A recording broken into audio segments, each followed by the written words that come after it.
de Magdala o Madaleno, o tauto o pelado, o tauto o pelado, sur le roi perdu des Gargantua, sur le roi perdu des Gargantua. A montagne entendudo, a montagne entendudo. Cantave Jean Louben de la nuit, cantave Jean Louben de la nuit, dedans la capelotto, dedans la capelotto. De Magdala o Madaleno, de Magdala o Madaleno, o tauto o pelado, o tauto o pelado. Elle était une fois. Comment vous dire? Elle était telle qu'elle était, ni maigre, ni grosse, avec ce qu'il faut de chair pour tenir chaud, pour faire beau par-dessus les eaux, avec des cheveux comme du cuivre, des cheveux en halo, en poussière, des cheveux pour happer la lumière, et des yeux pour s'y noyer, des yeux profonds et cliquetants, comme la face d'un étang. Elle savait tout, des perles et des étoffes, de la soie, des cachemires, de la nacre, et des flaques de mer où l'on se mire pour ajuster ses bandeaux et lisser sa tunique. Elle connaissait les parfums les plus rares, la myrrhe et le nard. Les parfums pour le jour, pour la nuit, pour l'amour, pour le passant, pour le soldat, le courtisan, le légionnaire. Ils y venaient tous se jeter dans ses raies, prisonnés. Était-elle belle? Elle sentait bon. Pas comme l'églantine, qu'il faut chercher longtemps des yeux, de la narine. Pas comme l'églantine, non. Elle sentait bon comme la rose, sa cousine. Comme la rose à midi, quand le soleil l'écrase de chaleur. Comme la rose le soir, quand elle rentre à la nuit, ses fragrances exténuées. Elle embaumait. Elle sentait l'amour de sa chair tout entière, de ses cheveux, de tous les pores de sa peau. Elle appelait l'amour comme la vache, le taureau, comme la chèvre, le chevreau. Elle appelait le cri, la morsure, le vide, l'éclaboussure et l'étincelle. Elle le donnait déjà. Elle gaspillait à tout venant ses parfums et ses sucs, son eau, son sel et sa substance. Ça aurait pu suffire. Ça aurait pu faire oublier le cliquettement des os tout par-dessous la peau. Mais non, elle ne l'entendait pas, le cliquettement des os tout par-dessous la peau. Elle jouissait des hommes et des femmes aussi parfois, comme un enfant jouit du jeu dans l'innocence. Elle jouait avec le feu. Elle jouait sans état d'âme, parce que c'était la saison des amours, celle du brame. Ça coulait de source, comme la sève dans l'aubier, comme l'aube sur la rosée. Elle embaumait. Et tout d'un coup, c'est arrivé. D'abord, elle n'a rien vu. Elle n'a pas voulu voir. Elle n'a pas voulu entendre non plus. Mais c'est arrivé. D'abord, sa voix. Sa voix à lui est tombée sur sa peau à elle. Elle en a frissonné de tous les pores.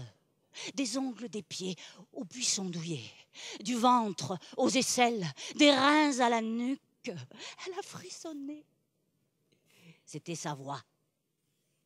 Cette voix qu'elle n'attendait pas, qu'elle ne savait pas, qu'elle ne voulait pas savoir. Sa voix,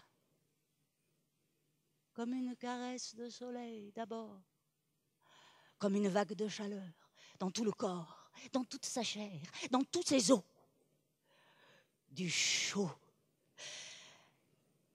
Et puis, des picotements, un éclatement, jusque dans la moelle, dans la lymphe, dans les globules. Elle, qui ne savait pas aimer plus loin que le bout de son nez, plus loin que la chaleur de ses mains, elle s'est mise à claquer des dents, à sangloter dans l'ombre étoilée qui tombait du figuier. Et puis elle l'a suivi. Elle l'a suivi sans le voir, à cause de sa voix. Oui, mais maintenant, elle voulait voir. Qu'en était-il de sa personne? Comment était-il fait? Était-il blanc de lait ou bien noir, mort, bleuté, comme les prunelles de la haie? Alors elle s'est enfoncée dans la foule pour se fondre jusqu'à lui. Et les braves gens ont protesté. Mais qui est-elle, cette effrontée qui veut passer devant? On était déjà là avant, et poussez pas. Nous aussi, on a attendu sous le soleil.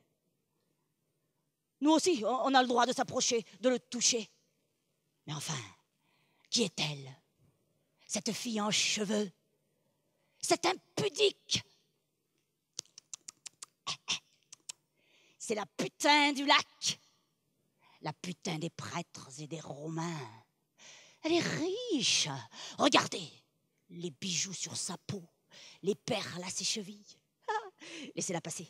Vous allez voir, il n'en fera qu'une flambée. Il va la terrasser d'un seul regard. Allez, allez, faites place au péché qui passe. Certains s'écartaient, d'autres, au contraire, en profitaient pour s'approcher encore, pour la toucher aux hanches, aux épaules. Elle s'est sentie bousculée, ballottée, salie, et elle s'est retrouvée devant lui, tout éclaboussée de lumière. Comme elle baissait ses yeux éblouis, ils sont tombés sur ses pieds à lui. Ils étaient gris, ses pieds, couverts d'écorchures, de boue séchée et de poussière du chemin. Elle les a touchés, ses pieds. Elle les a touchés de ses cheveux qui ruisselaient. C'est alors qu'ils se sont déchaînés, les braves gens. Mais jusqu'où irait-elle? Il fallait agir à la fin, la chasser, la lyncher. Alors il l'a regardée, elle et pas une autre. Et il a parlé pour elle. Il a dit son nom à elle. Aussitôt, elle s'est sentie débarrassée des salissures et des 7 blessures qu'elle portait à l'âme depuis son enfance, peut-être bien avant sa naissance. Et la foule, avide de prodiges, a vu 7 démons sortir de son corps. 7 démons qui s'ébrouaient en maugréant, 7 démons se retirant. Elle n'a vu que lui. Elle l'a vu, enfin. Elle a vu ses yeux verts, argentés, comme la feuille de l'olivier. Elle n'a pas su s'il était beau. Elle n'a pas pensé à sa beauté. Elle a été dans sa beauté, dans sa fatigue, dans son humanité. Elle ne l'a plus quitté. De Magdala o Magdaleno, de Magdala o Magdaleno, o tauto o pelado, o tauto o pelado, o bezelai, bezezalai, o bezelai, bezezalai. Ai sintit l'horloge, yeah. Ai sintit l'horloge.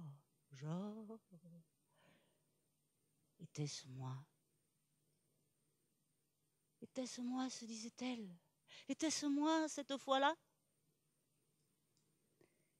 Était-ce moi qui l'attendais près du corps déjà froid? Il était mort, mon frère. Il était mort, Lazare. Je le veillais et je pleurais dans sa maison. Je l'aimais tant, mon frère. Je me voyais dans son regard. J'y retrouvais mon père, un peu de la grand-mère. Ce que j'aimais qui n'était plus, ils étaient tous là, dans le regard de mon frère vivant. Je l'aimais tant. Il était si réconfortant, mon frère, avec ses grandes mains marquées de taches rousses, si habile. Je l'aimais tant, malgré ses bougonnements, ses brusqueries soudaines. Je l'aimais tant. Et maintenant, il n'était plus que cette face cireuse, cette forme anguleuse sous le drap. Je l'aimais tant, mon frère. Et lui aussi l'aimait. Je le savais.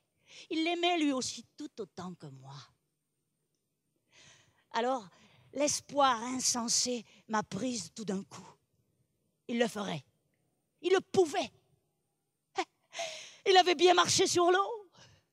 Il savait bien parler aux poissons, aux oiseaux. Il avait bien rendu la vue à un aveugle. Alors, pourquoi pas la vie à mon frère chéri?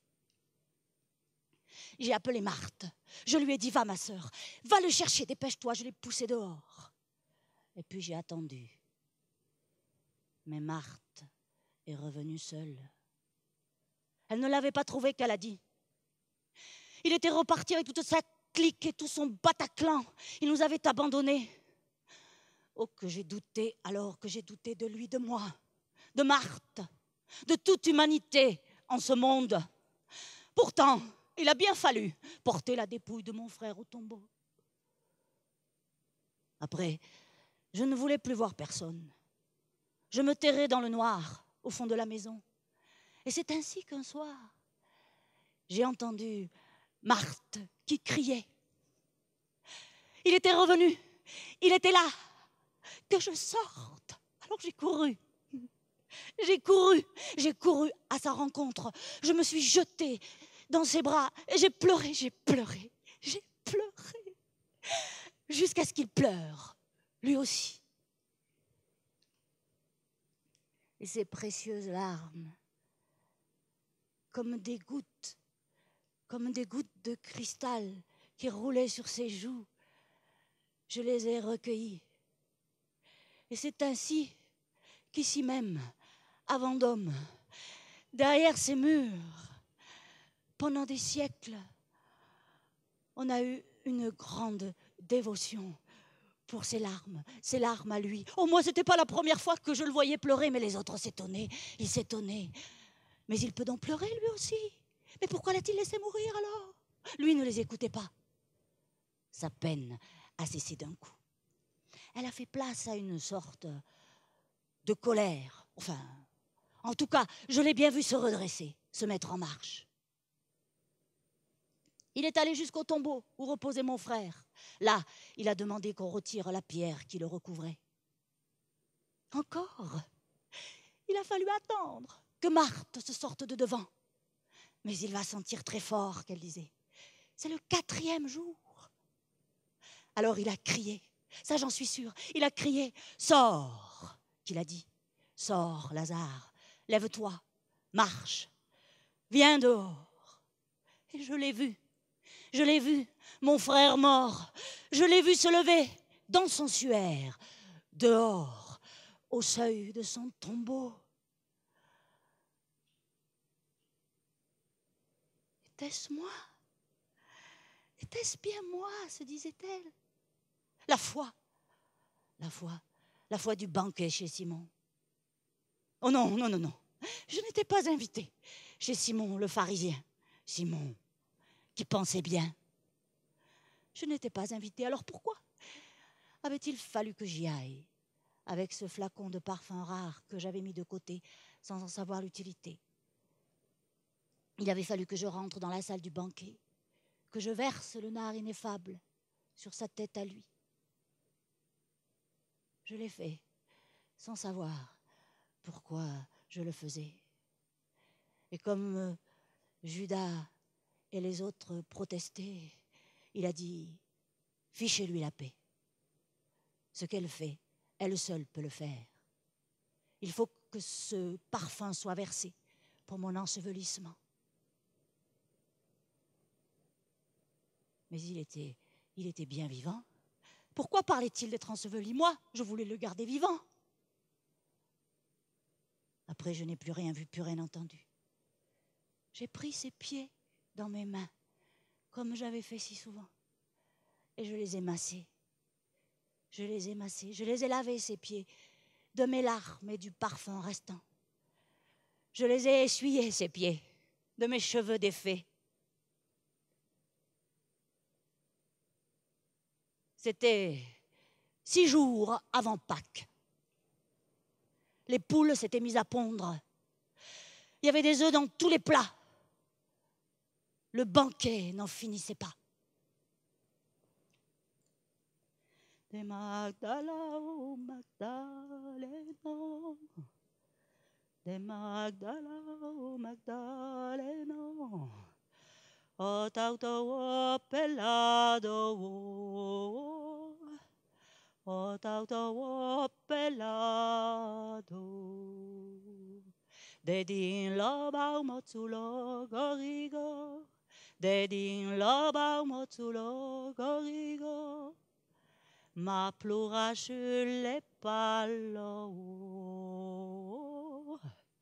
ma plourache les palos. Ensuite, elle avait dû assister à l'intolérable. Elle avait dû l'accepter impuissante et meurtrie, écrasée de douleur et soutenant la douleur de sa mère à lui. Elle l'avait vue battue, brisée, percée aux mains, aux flancs, aux pieds. Et il fallait qu'elle soit là, bien sûr. Elle ne pouvait qu'être là, c'était sa place, près de son amour supplicié, près de l'amour s'asphyxiant. Les autres l'avaient abandonnée, reniée, trahie, tous, sauf sa mère et le Jean, et encore le Jean. Mais qu'est-ce que c'était que cette histoire de fou? Une histoire de fou, entre occupés et occupants, comme il y en a tant et tant, toujours, partout, tellement. Hier, maintenant. Oh certes, il dérangeait les prêtres et les scribes, les docteurs et les notables, les pharisiens, ô combien, les Romains. Pourtant, Pilate s'en lavait les mains. On n'allait pas déclencher un incident diplomatique pour un fils de charpentier, un moins que rien, né sur la paille. Cependant, pensait Pilate, ce ne sera pas facile de lui trouver quelques griefs pour sauver la face. Il ne fait que parler, et ainsi il accomplit des miracles. Les foules cheminent dans son sillage, s'enflamment à sa parole. Ça, c'est suspect. On l'a même acclamé, paraît-il, à grandes brassées de palmes, tandis qu'il rentrait dans la ville tranquillement au trot de son petit âne. On n'avait jamais vu ça. Eh bien, il suffit. Un Palestinien de plus ou de moins, roi des Juifs ou pas, il suffit qu'on le crucifie et qu'on n'en parle plus. Qu'on n'en parle plus. Pilate avait du flair.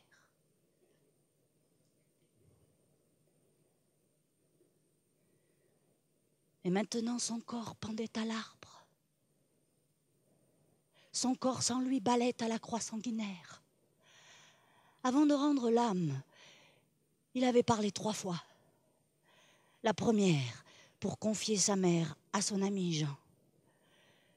La seconde, pour dire « j'ai soif ». Le soldat l'avait alors abreuvé de vinaigre.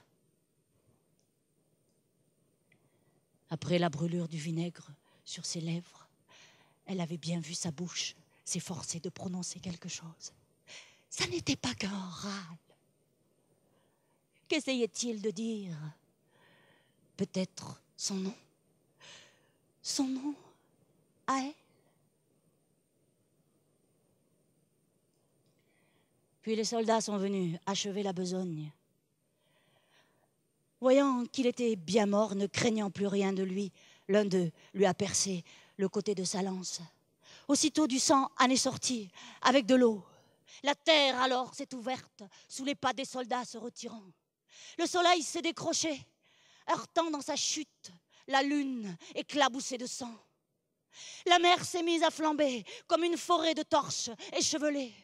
Le Jourdain s'est vidé soudain de toutes ses eaux souillées. Les poissons s'y sont pâmés petit à petit en battant des ouïes. L'orage a grondé enfin par 2 fois et la neige est tombée apaisante et fraîche sur le crime accompli. De Magdala, oh Magdaleno, de Magdala, oh Magdaleno, o tauto pelado, o tauto pelado.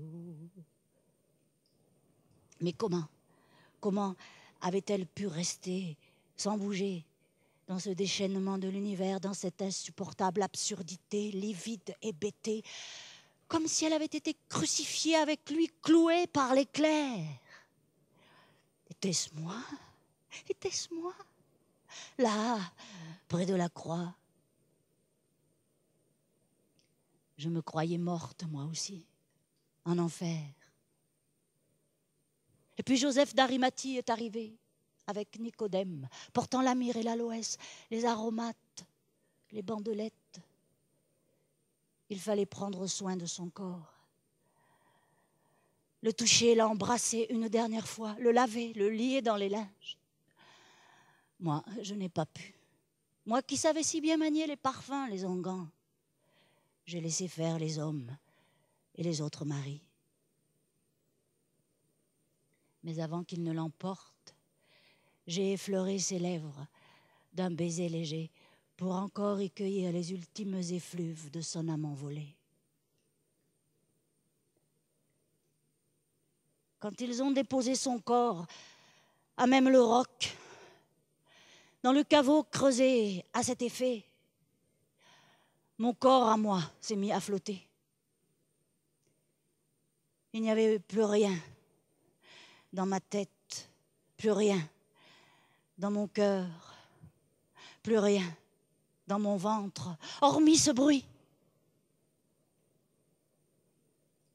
Le crissement de la grosse pierre qui bouchait maintenant l'entrée du tombeau. 4 hommes l'avaient roulé sans parler, à grand renfort de rondins, de levier. Puis le Jean était parti avec Marie, sa mère à lui. Moi, je les avais laissés sans rien dire.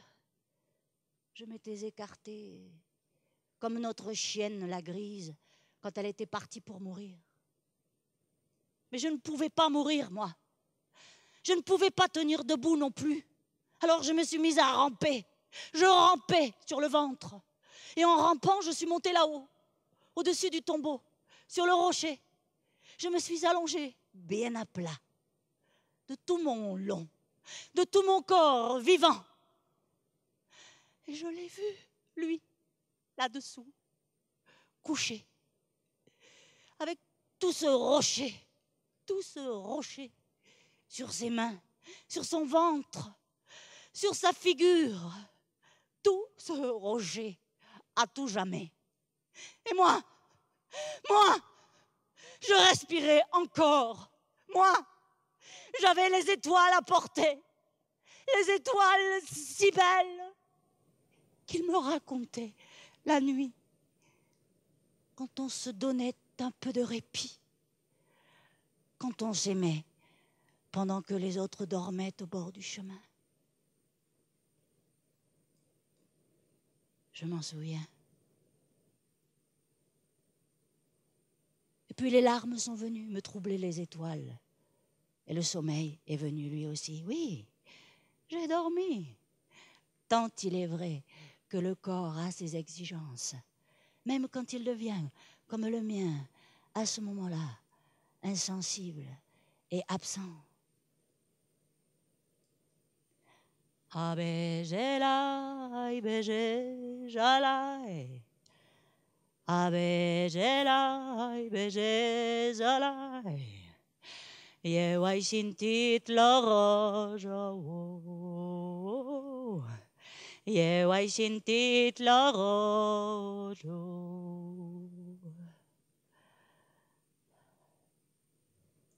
Comme elle s'est réveillée ce matin-là à l'aube. L'aube de Pâques l'a mise sur pied d'un bond. Elle s'est mise à courir, à dévaler la pente. Mais où courait-elle? Que cherchait-elle? Quand elle est arrivée à l'entrée du tombeau, là où 4 hommes avaient roulé la pierre qui avait tellement crissé dans sa tête, elle s'est arrêtée. Titubante, la stupeur soulevait ses paupières gonflées par le sel des larmes. La pierre avait été déplacée. Elle reposait à plat devant l'œil du tombeau béant sur les oliviers. Elle est entrée dans le tombeau. Qu'est-ce qui s'est passé? Pourquoi avait-il voulu voler sa dépouille, souiller son corps? Les bandelettes étaient là, défaites, vides. Elle ne comprenait pas. Elle a fait demi-tour. Elle allait le retrouver, son corps, pour sûr qu'au moins il repose dans la paix du tombeau qu'on lui avait consenti. Et dans sa course excédée, elle a heurté quelqu'un. Le gardien des lieux, peut-être, le jardinier, sans doute. Femme, où cours-tu? Que cherches-tu? Le jardinier avait parlé, semble-t-il, mais elle n'avait pas bien entendu. Jardinier, si c'est toi qui l'as pris, dis-moi où il est, je t'en supplie, il a le droit à sa dernière couche, comme tout un chacun. Le jardinier n'a pas répondu, elle s'est remise à courir, alors il a crié, le jardinier, il a crié, Marie. Alors, et alors seulement, elle l'a reconnue. Sa voix, comme la première fois. C'était comme quand il l'avait appelée pour la première fois. C'était comme si elle venait de renaître, comme si elle était enfin prête pour une autre vie. Il l'avait dit, son nom à elle, Marie. Elle s'est retournée avec des larmes dans les yeux. Elle a dit, c'est bien toi, mon Rabouni. Elle a ouvert les bras. Il a dit, ne me retiens pas. Tu vois, je suis déjà en chemin. Cours, va, comme tu le faisais. Va leur dire aux autres ce que tu as vu de tes yeux vus. Va. Et c'est vrai que ses yeux avaient vu. Tant de lumière était restée dans son regard qu'on l'a écoutée quand elle s'est mise à raconter l'incroyable. On l'a écoutée, mais on ne l'a pas cru. Pas même le Pierre, ce grand bonnet se menhir. Pourtant, il était venu mettre le nez dans le tombeau vide. Mais il ne l'a pas cru. Et les autres non plus. Les femmes, c'est autre chose. Les femmes, elles ont su de suite qu'elle disait vrai. Elles l'ont su d'emblée. Marie, sa mère, la première bien sûr. Et puis les autres Marie aussi. La Marthe, la Martille, la Suzanne, te sais moi, et même la Jeanne, la femme de l'intendant d'Hérode. Elle aussi, elle a cru. Désormais, elle savait comment tracer sa route. Elle s'est mise à parcourir les rues, les places, les campagnes, pour aller dire sa nouvelle, son inouï, sa merveille. Jusqu'à ce qu'elle embarque sur la Méditerranée, vous le savez. Alors, ce que je n'ai pas eu le temps de vous dire en une demi-heure, ce que de toute façon je n'aurais peut-être pas su vous dire, eh bien, il vous reste à l'imaginer, vu qu'en plus, c'est l'heure de la pause, hein, c'est bien ça. Donc, si vous voulez, je vous fais la moralité. Qu'il soit beau, qu'il soit laid, qu'il soit fou ou sage, qu'importe le facteur, pourvu qu'on ait le message.